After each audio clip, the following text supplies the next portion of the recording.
দেশের সার্বিক উন্নয়নে সকলের সহযোগিতা ও বিশেষ নির্দেশনা প্রদান করেছেন বাংলাদেশ জাতীয়বাদী দল বিএনপির চেয়ারম্যান এবং গণপ্রজাতন্ত্রী বাংলাদেশ সরকারের মাননীয় প্রধানমন্ত্রী তারেক রহমান। থাকছে বিস্তারিত। বিসমিল্লাহির রহমানির রহিম। প্রিয় দেশবাসী, আসসালামু আলাইকুম। আজকে আমি আপনাদের সাথে একটি বিষয় নিয়ে খুব সংক্ষেপে দুটি কথা বলতে চাই। যে বিষয়টি সমাজের প্রত্যেকটি শ্রেণী পেশার মানুষকে স্পর্শ করে। যে বিষয়টি কি সেটি হচ্ছে আমাদের পরিবেশ, অর্থাৎ আমি, আপনি, আমরা সকলে যে পরিবেশটাতে থাকি সেই পরিবেশটি কেমন, আমার আশপাশটি কেমন। আপনারা নিশ্চয়ই অধিকাংশ ক্ষেত্রে খেয়াল করে দেখেছেন, আমরা ঢাকা শহরের যে কোনো রাস্তাঘাটই হোক, যে কোনো এলাকাই হোক, যে কোনো জেলা শহরের এলাকাই হোক, রাস্তাঘাট হোক, এমনকি উপজেলা পর্যায়েও ক্ষেত্র বিশেষে বিভিন্ন গ্রামগঞ্জেও আমরা দেখেছি যে যেখানে বাজার ঘাট বা রাস্তা চলাচলে বেশি, সেই জায়গাগুলোতে চারিদিকে একটা জিনিস খুব পরিষ্কারভাবে চোখে পড়ে, যেটি আমরা যখন ছোট ছিলাম, আজকে থেকে 40 বছর আগে, 30 বছর আগে দৃশ্যটা এমন ছিল না, কিন্তু বর্তমানে দৃশ্যটা এইরকম। সেটা কেমন?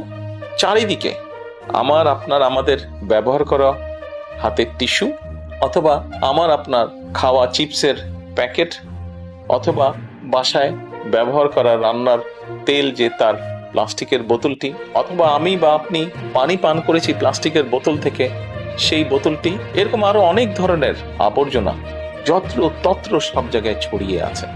কোনো জায়গায় একটু বেশি জমা হয়ে আছে, অথবা যত্র তত্র লোকালয়ের চারিদিকে ছড়িয়ে আছে। চিন্তা করে দেখুন তো, আপনার ঘরে যে ঘরটিতে আপনি থাকেন, যে বাসাটিতে আপনি থাকেন, যদি চারিদিকে এমন টিস্যু ছড়িয়ে থাকতো, যদি চারিদিকে এমন আবর্জনা ছড়িয়ে থাকতো, আপনার কাছে কি ভালো লাগতো দেখতে? নিশ্চয়ই না, আমাদের কারো কথাই ভালো লাগতো না। কবি তো সুন্দরভাবে লিখেছেন, সবুজ শস্য শ্যামলা আমার এই ভুবন। তো আসুন না, আমরা কেন আমাদের পরিবেশটাকে সুন্দর করতে পারবো না?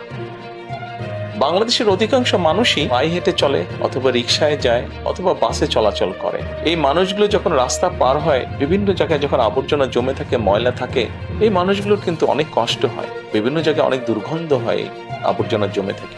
তবে আমরা যদি সকলে মিলে একটু সচেতন হই, আমরা যদি নিজেরা সচেতন হই, যত্রতত্র যদি আমাদের ব্যবহারকৃত আবর্জনাগুলো যদি যত্রতত্র আমরা না ফেলে দিই, আমরা যদি একটি নির্দিষ্ট জায়গায় এই আবর্জনাকে জমা করি এবং নির্দিষ্ট উপায়ে যদি এটাকে পরে ধ্বংস করি, তাহলে যেমন আমাদের পরিবেশটি ভালো থাকবে, ঠিক একইভাবে আমরা আমাদের পরিবেশটাকে সুন্দরভাবে রাখতে পারবো।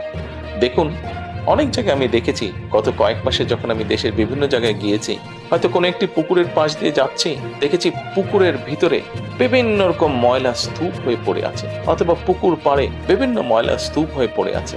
অথচ একসময় কিন্তু এই পুকুর পাড়ে মানুষ বিকেলে বসতো, গল্প করত পরিবার পরিজন নিয়ে, কিন্তু এখন আবর্জনার জন্য সেটি সম্ভব হয় না। ঢাকা শহরেও বিভিন্ন পার্ক আছে, বিভিন্ন জেলা শহরেও বিভিন্ন পার্ক আছে। আমরা পার্কগুলোতে যাচ্ছি বিকেল বেলায় পরিবার পরিজনকে সাথে নিয়ে, কিন্তু গিয়ে যখন আমরা চিনে বাদাম খাচ্ছি, অথবা চিপস খাচ্ছি, অথবা বাচ্চারা লজেন্স খাচ্ছে, খেয়েই আমরা জিনিসটা সেখানে ফেলে দিচ্ছি। আমরা যখন যাই তখন হয়তো যারা পরিচ্ছন্ন কর্মী তারা হয়তো পরিষ্কার করে রাখছে, কিন্তু আমরা যখন বেরিয়ে আসছি তখন আর সেটি আগের মতন পরিষ্কার থাকছে না। কিন্তু যদি যে পরিষ্কার থাকতো, আপনি যদি পরিষ্কার করে রেখে আসেন, আপনার পরবর্তীতে যে যাবে সেও সেই পরিচ্ছন্নতা, সুন্দর পরিবেশটি উপভোগ করতে পারবে। কাজে আসুন না, আমরা যদি আজকে থেকে প্রত্যেকে সচেতন হই, আমাদের হাতের আবর্জনা বা ব্যবহারকৃত আবর্জনা যদি নির্দিষ্ট জায়গায় সুন্দরভাবে আমরা গুছিয়ে ফেলি, তাহলে ধীরে ধীরে হয়তো আমরা আমাদের এই বাংলাদেশটাকে আবর্জনা মুক্ত করতে পারবো, সুন্দর একটি পরিবেশ গড়ে তুলতে পারবো। দেশটা তো আমাদের সকলে, আমরা সকলে মিলে যদি চেষ্টা করি, সকলে মিলে যদি একটু একটু করে করি, তাহলে আমরা বড় কিছু করতে সক্ষম হব। প্রিয় দেশবাসী, আপনাদের কাছে আজকে এই সহযোগিতাটা আমি চাইছি। আমরা সকলে মিলে আসুন, চেষ্টা করি আমাদের দেশটিকে পরিষ্কার সুন্দর রাখতে। আমরা সকলে মিলে চেষ্টা করি আমাদের পরিবেশটিকে সুন্দর পরিষ্কার রাখতে, যা নিশ্চিত করবে আমাদের আগামী দিনের বংশধরদের জন্য একটি সুস্থ দেশ, সুস্থ পরিবেশ। সকলকে আন্তরিক ধন্যবাদ। আসসালামু আলাইকুম।